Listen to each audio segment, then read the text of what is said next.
The Florida Panthers make quick work of their in-state rivals. We have a second-round matchup all set. And the Winnipeg Jets go up on the St. Louis Blues, but the win may have come at a steep price. Welcome to Stanley Cupdate, part of the NHL Wraparound podcast. Neil, we have flipped the calendar to May. What was your biggest takeaway from the games on Wednesday?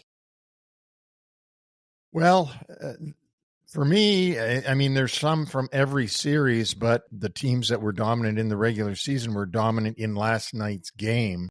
So one could say that they were a bit more predictable in that the team that ended ahead of the other team won the game. But I you know what, one of the most exciting things was something that we've seen quite a bit of it, which was the goal by Alex Ovechkin to put Washington up 1-0 in the Washington-Montreal game. And one thing, Mr. TV, that I want to mention to you that I was surprised at was that neither the color guy, Ray Ferraro, or the play-by-play guy, Sean McDonough,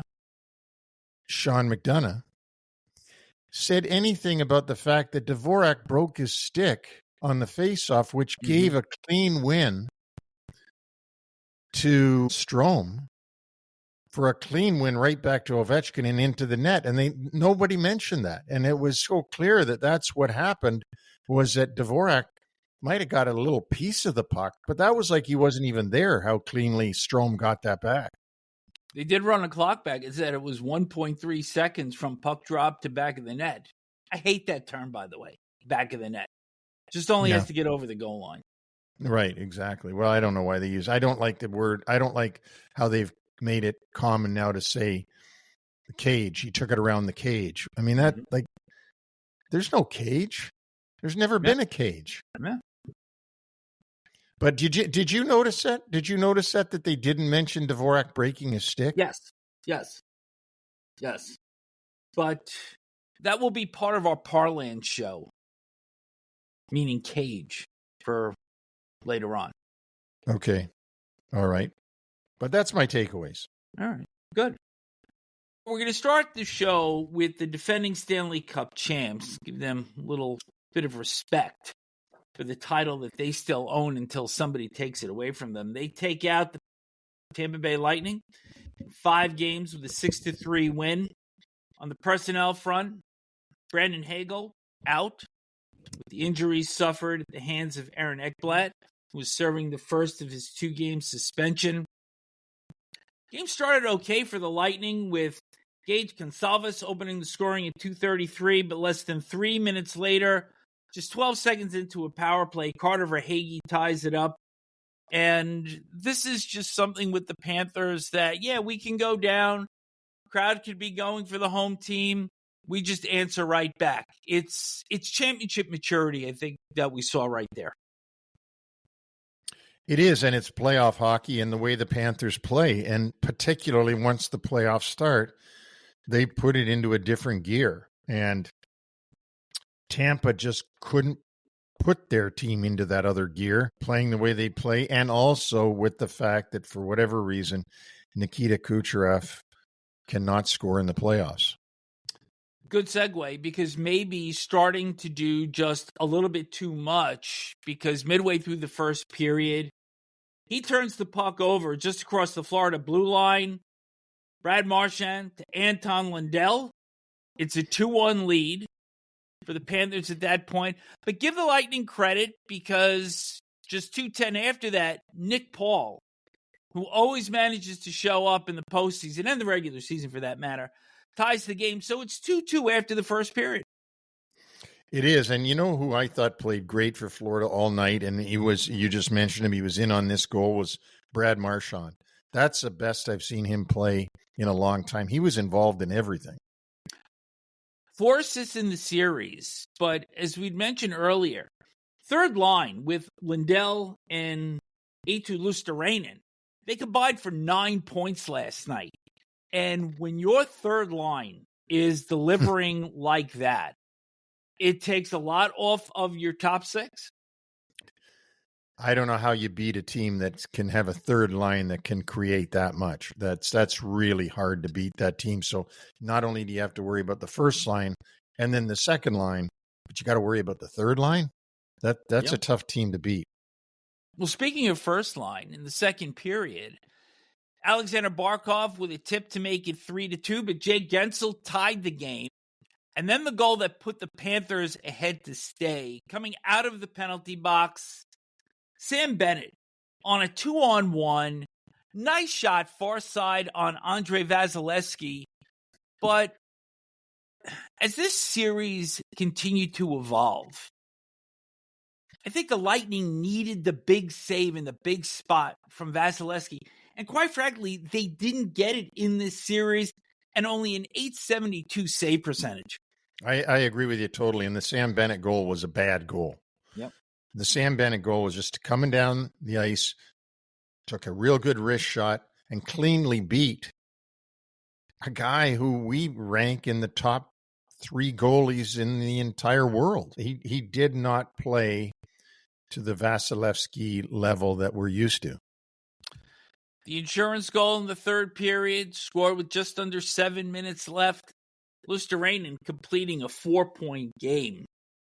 And then an empty netter by Sam Reinhart to seal the series. But before we put the Lightning to bed here, Kucherov 4 assists, 15-game playoff goal-scoring drought. Brayden Point, 2 goals, wasn't terribly visible. I thought Jay Gensel was their best forward by a big margin. No, Gensel was really good for them. I don't think Gensel has any fear at all. I don't know what's going on with Brayden Point, and Kucherov just seems to get flustered. So John Cooper and the group will have to figure it out over the summer and come back next year and hopefully have a little bit more grit in their mixture so that they can play head-to-head with Florida.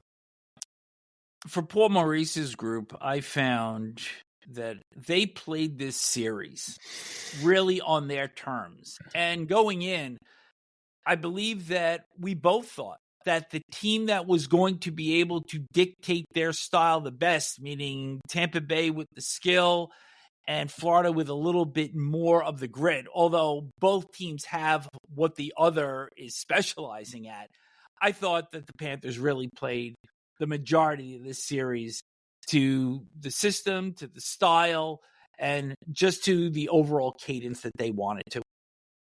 They did. Even the game that Tampa won was unexpected in the way the play was going. They just suddenly lit it up with some goals, and Florida got too far behind on the scoreboard to be able to play the way they play and win the game. So that was the one outlier of this series, I thought, was that game that Tampa did win, and they won it like playing a Tampa game. It all happened very quickly in that one loss that Florida had. And who knows what might have been had the Lightning been able to hold on late in Game 4. That's right. Let's head to the nation's capital, where Washington wins their first playoff series since capturing the Stanley Cup in 2018. A 4-1 win over the Montreal Canadiens. Alexi Protas returned for the Caps, and Alexander Carrier able to return after taking that big hit from Tom Wilson in Game 4. Patrick Laine remained out, and got to wonder what his future in Montreal is going to be, particularly with the emergence of so many young players and such a great future ahead for them. But that's for another year. And we talked right at the head about the goal that Ovi scored to open the scoring. But out of the gate, the Canadiens came out strong. 8 out of the first 9 shots. The Capitals' puck management, their discipline, wasn't particularly good. But Logan Thompson, really strong in net until the Caps got their footing later in the first period. Yeah, very strong. Held them in and held off the attack by Montreal. And that's the way Montreal had to come out, by the way. They had to come out and go hard right from the beginning. But as we'll talk about, they just didn't have enough. Ovi opened the scoring off that face-off win from Strome at 9-12 of the first. And then Jacob Chikrin on a great feed from Pierre-Luc Dubois made it 2-0, and you could almost see the Caps' confidence starting to brim there that, all right, we've got this at 3-1. We're not going to let happen what happened 15 years ago and blowing the 3-1 lead. They looked really strong for the remainder of the first period. I thought last night they looked the best they've looked in a long time. They could have made it 3-0 if not for Jakub Dovish, who made a great glove save on Tom Wilson when it was 2-0. He stopped Ovi, stopped Connor McMichael. The game held 2-0 until late in the second. Tom Wilson, once again, on a Strome assist. Also, John Carlson getting on the score sheet there. Wilson's will, his skill, an unbelievable presence in this series. Tom Wilson has been. That particular power play goal was like a Keystone Cops goal. Remember, Dobish was diving all over the place, and it went off a leg and went off this and went off that, and Wilson found the puck sitting there and put it into the net. Certainly not like the old days where all you'd see is bodies all over the ice, because the defensemen were trained, forget the puck, knock down everybody in front of the net. Now they don't do that anymore, and everybody's looking for the puck, and Wilson came up with it, and as you said, scored the power play goal with the assist again to Dylan Strome.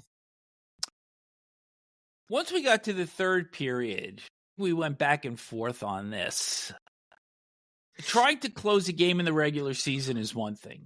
Trying to close a game in the playoffs is another. And then the next tier is trying to close out a series. And we certainly saw in game one what happened to the Caps when they sat on their lead in the back end of the third period, which they wound up winning in overtime.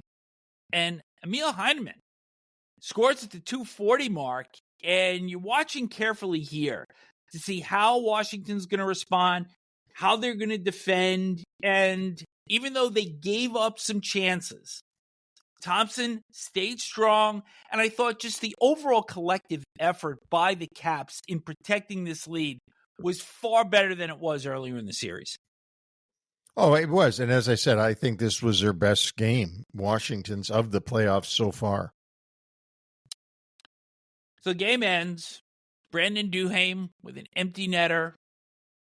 And remember how I said that I wanted to see what the handshake ceremony looked like? Every situation was caught. Every principle that needed to be caught on camera was. Mm-hmm. I thought ESPN did a great job on this one. And you had mixed in here David Savard playing his final NHL game.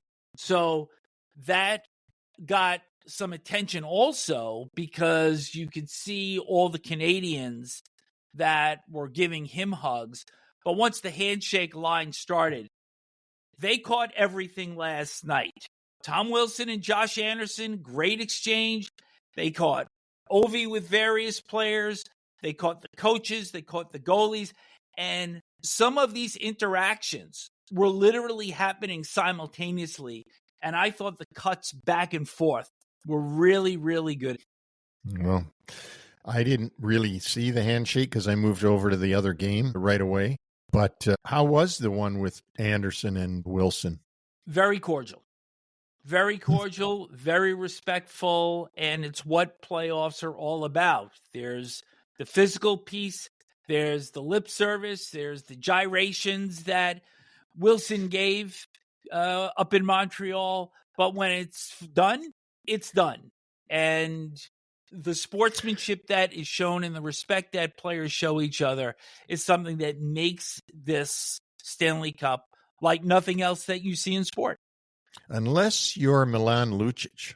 Yes. Who, when being knocked out by the Montreal Canadiens a number of years ago, told a number of the Habs players in the handshake line, I'm going to kill you next year.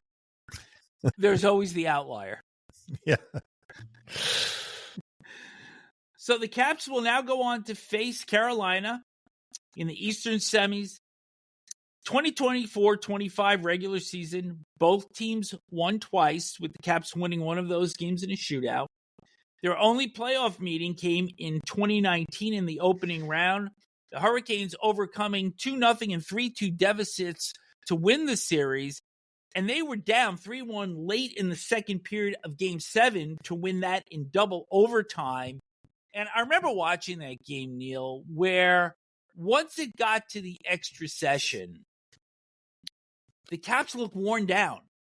And maybe it was from being defending champions, but Carolina was all over them in the extra periods, 18-6 total shots. And finally, at the 11:05 mark of the second overtime, Brock McGinn tipped in a Justin Williams centering feed from the right wing boards, and the Caps were dethroned. So they will be looking to get a little bit of revenge in the second round against those Carolina Hurricanes. However, they won't have Justin Williams, who's Mr. Game 7, who had so much success in the playoffs. Wasn't an all-star in the regular season, but in the playoffs, boy, nobody showed up like Justin Williams.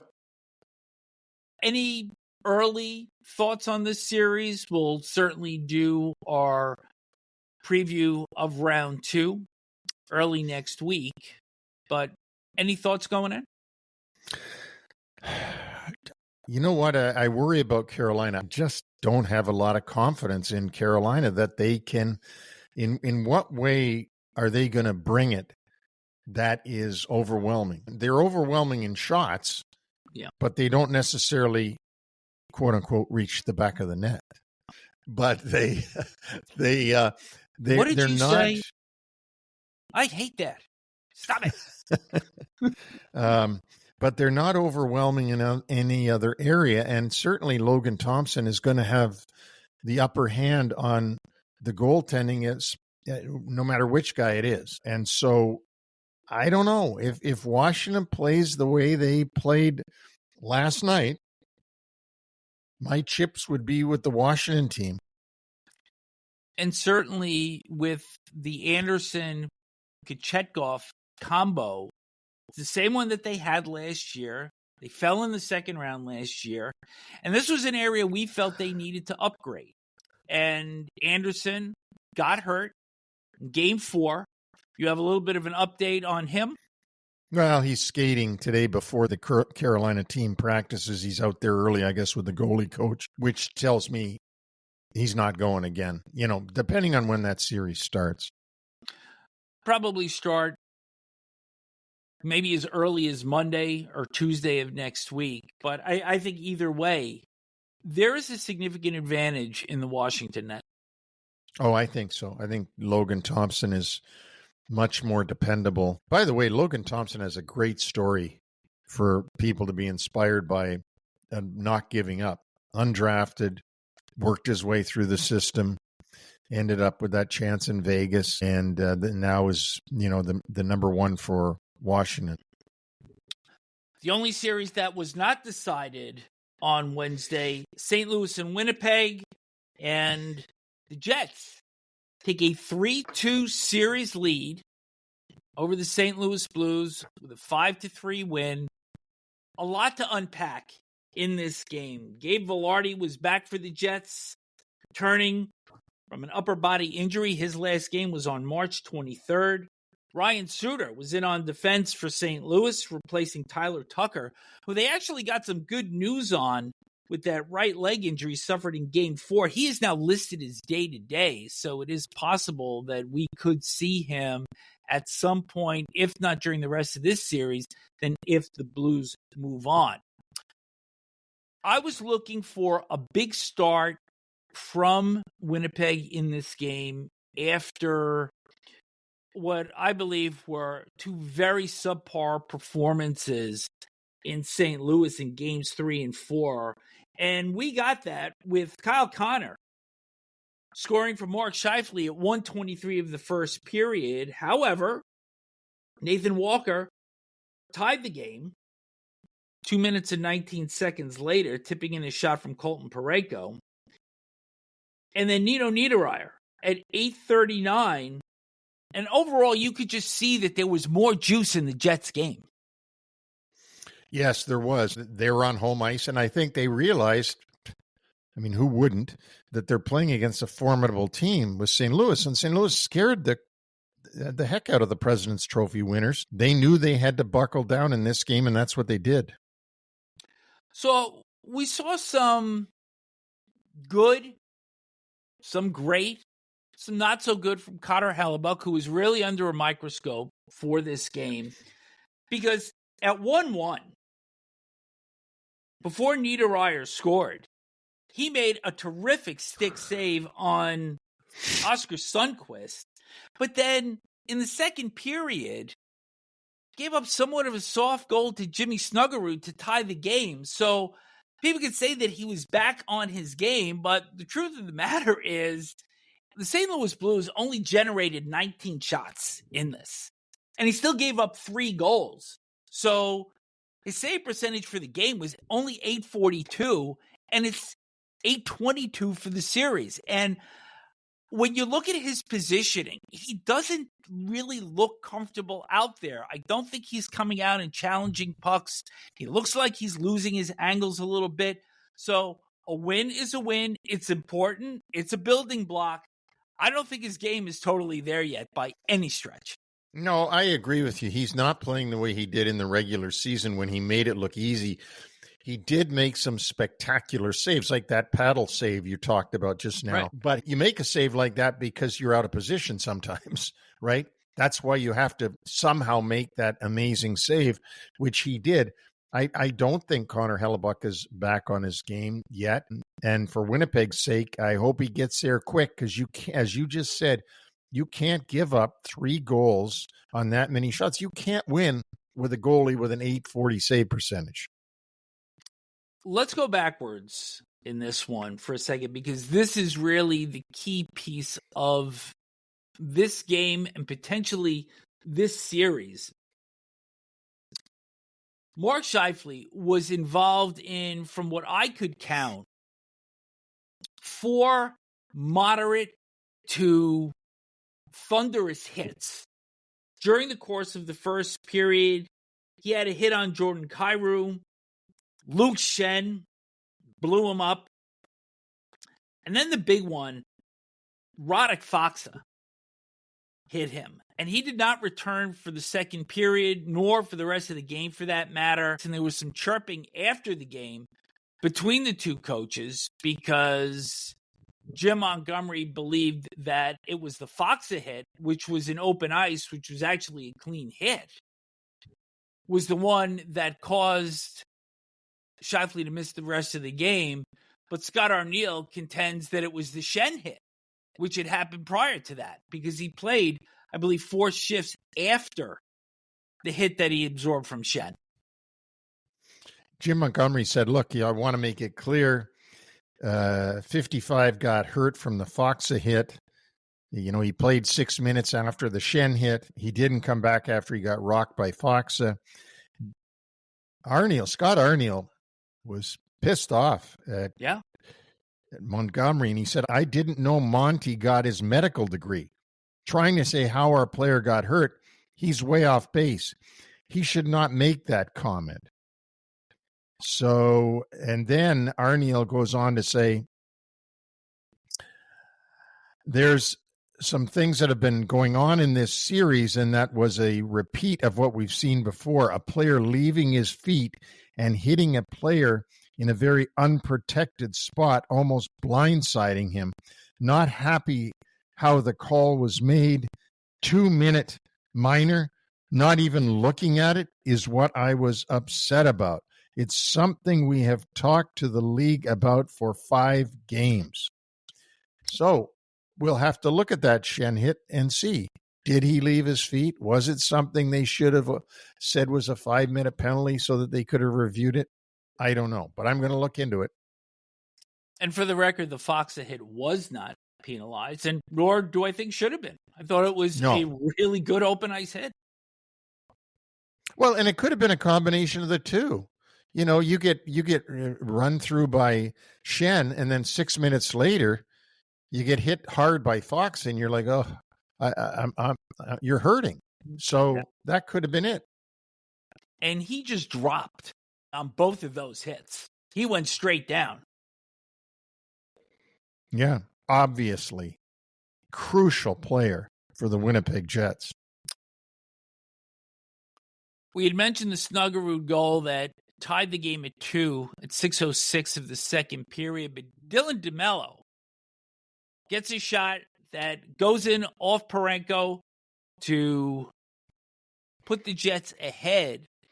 And then Vlad Mestikov, who moves to center when Scheifele goes down, makes it 4-2 with 1:09 left in the second period. Kyle Connor was a beast in this game, set up Nemestikov, really slick pass from in close after receiving a pass from Mason Appleton, who had 3 assists. Tough pass to receive for Connor, but he gets it over to Nemestikov, and that's a huge goal going into the third period with a 2-goal lead as opposed to just a single goal advantage. Oh, absolutely. Absolutely. And Jets badly out shooting the Blues 22-10 by the end of the second period, 14-4 alone in the second period. Yep. Third period, Blues did make a little bit of a push. Hellebuck held firm. I thought that the Jets did a pretty good job blocking shots, getting in passing lanes, and just supporting Hellebuck a little bit better than they did in St. Louis. But you're going to see a little bit of a war when they go back to Enterprise Center in St. Louis for the next game, because there's going to be some bad feelings, and also St. Louis has to throw everything at Winnipeg that they possibly can.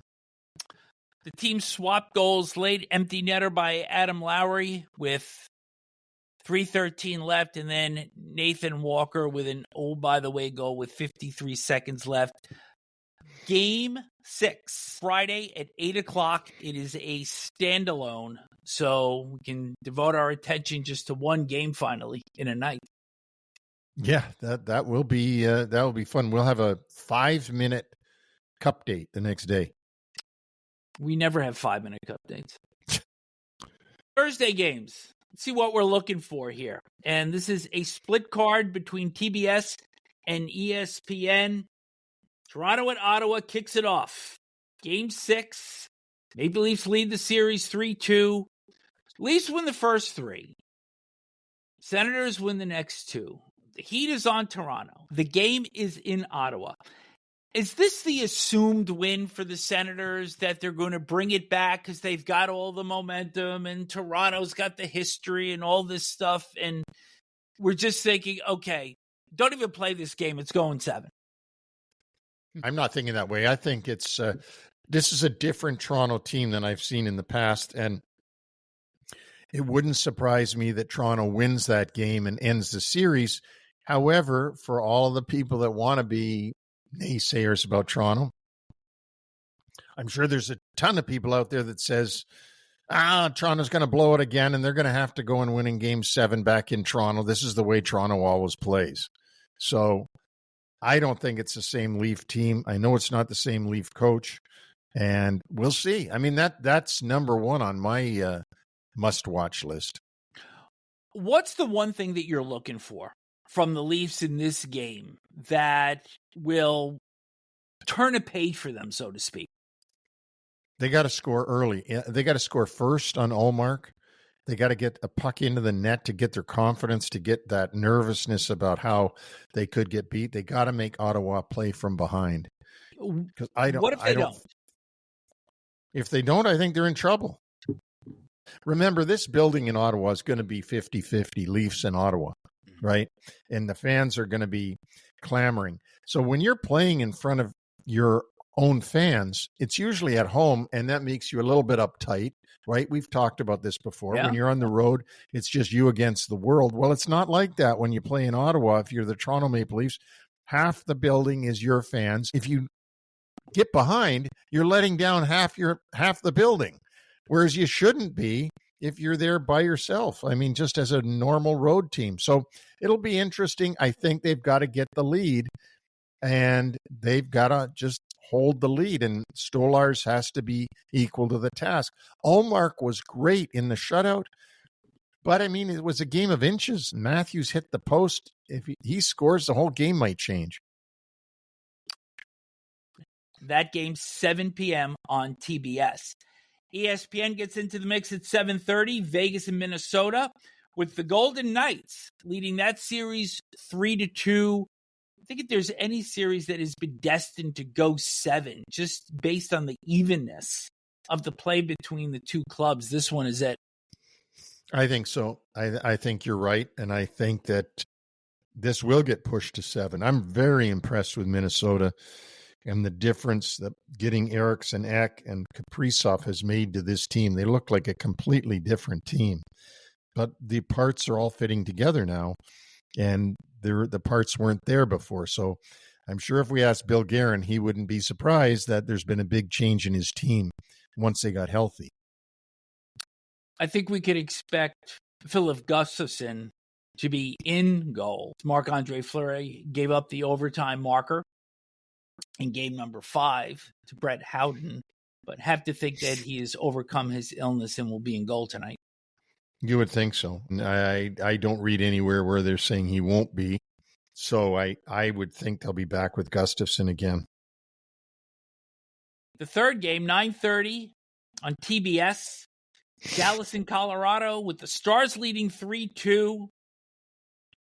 I'm wondering what we're going to see here from the Avalanche, in that they haven't gotten the depth scoring that they've been looking for in this series. We've mentioned that Cale Makar has had trouble getting on track, at least offensively. And the Stars have played extremely well. Great game for them in game number 5. Will they close this out? I don't think so, but Dallas has played a lot better than I thought they were going to play with the injuries. And Heiskanen is on the trip, so he might play. And if he plays, makes a huge difference. However, have we seen the best out of Colorado yet? I don't know. I don't think so. So their back is to the wall. It's going to be a great watch, just like Toronto at Ottawa, Vegas at Minnesota, Dallas at Colorado is going to be a great watch. Mackenzie Blackwood was lifted after the second period in game 5. I'd expect him back in goal. And I think that Colorado is going to break from the gate in this game, similar to the way that they did in game number 4 when they evened the series with the 4-0 win. Yeah, I that's my prediction too, is that they're going to have their best game yet, but don't pay any attention to my predictions, please, because they don't work. Oh, then I'm not going anywhere with this last game of the night, which ESPN will have at 10 o'clock. The Kings, who had a 2-0 lead, now trying to stave off elimination in Edmonton, which has been just a house of horrors for them in this series. What do you see? Why am I even asking you? Yeah, why? I don't know. I think LA is a very proud team. Kopitar and Doughty, and these guys are proud players. Kempe is a great player. I don't know what to say. I mean, I think that Edmonton's got that star-studded lineup. They got even Evan Bouchard has played great. They are not getting the disadvantage of having Calvin Pickard in net. I mean, their number one guy, Stuart Skinner, isn't one of the best number ones in the league, and now they got his backup in net, and he's played well enough to put them up 3-2 in the series. What about the mental piece of this? And we'd spoken about Connor Hellebuck, who, again, good, not great, but still manages to get a win. But for the Kings, I think if they fall behind, they're in big trouble. But even if they're ahead, knowing what happened in Edmonton in games 3 and 4, you got to fight those demons as well to get this to the finish line and bring it back home for a 7th game. Yes, and one thing we haven't talked about is the coaches. Chris Knobloch versus Jim Hiller. Jim Hiller's first ever playoff series as a head coach. How's he handling it? How's he handling his team? Chris Knobloch, 4 playoff series last year, and this is the first one this year. He knew how to get them to the final.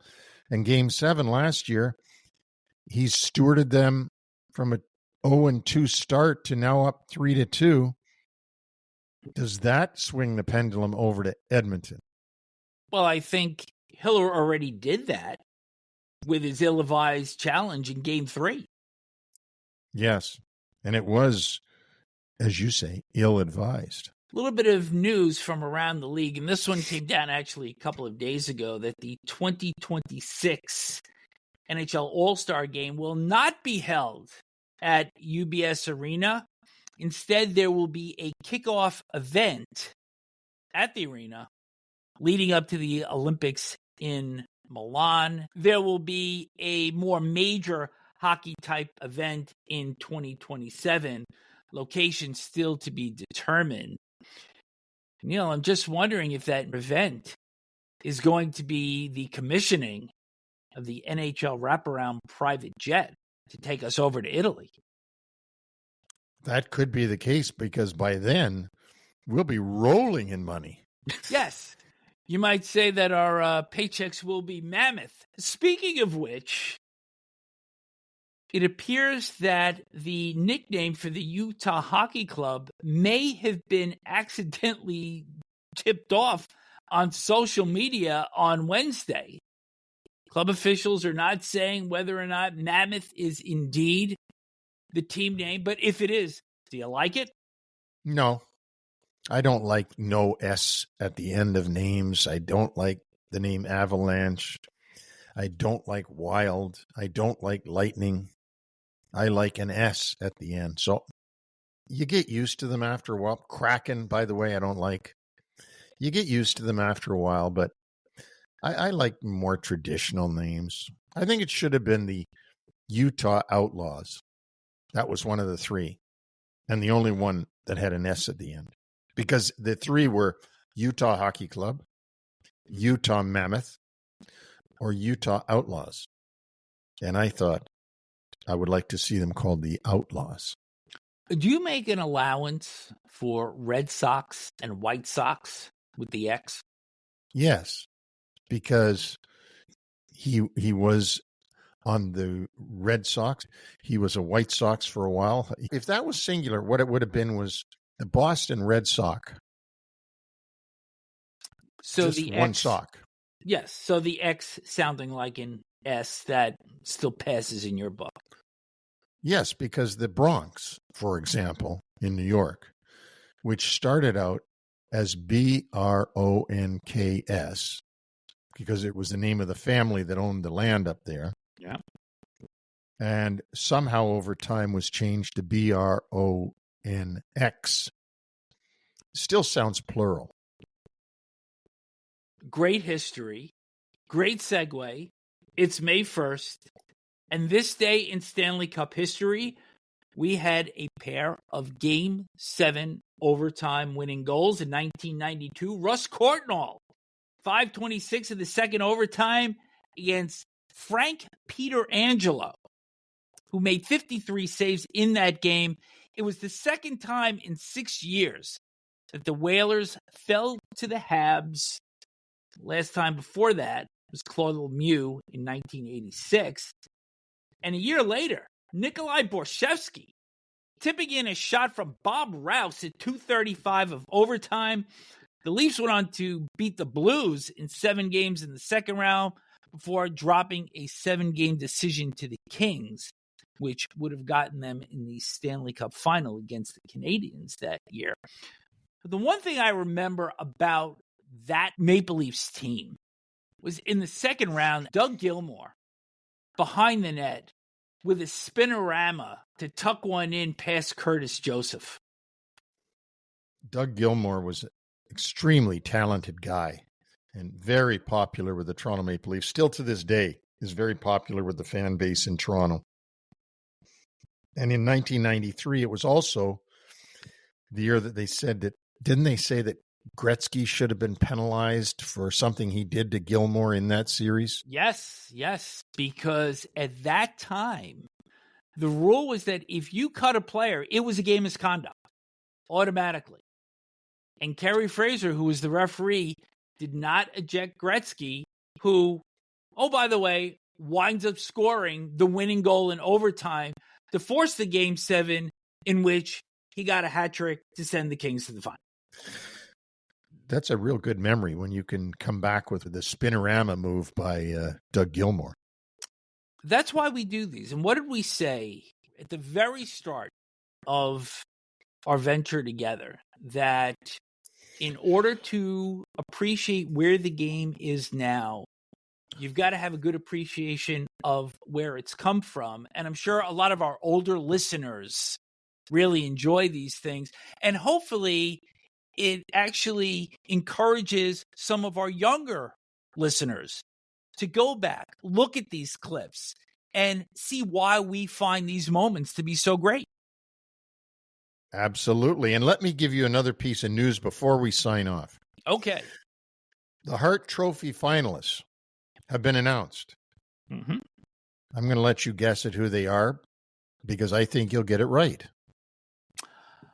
I am going to say Nikita Kucherov, Nathan MacKinnon, and I'm going to say Leon Draisaitl. You got 2 out of 3. Nathan MacKinnon is not in it. Connor Hellebuck is. So it's Hellebuck, Kucherov, and Draisaitl for the Hart Trophy. You know what Meatloaf said? 2 out of 3 ain't bad. Well, I know you're a big Meatloaf fan, so. Well, I like meatloaf. It's in the food. So anyway, that'll wrap up our show for today. Don't forget to subscribe, like us on Facebook. Our website is NHLWraparound.com. And Neil and I will be back on Friday to recap the 4 Game 6s and look ahead to St. Louis and Winnipeg. Enjoy the hockey.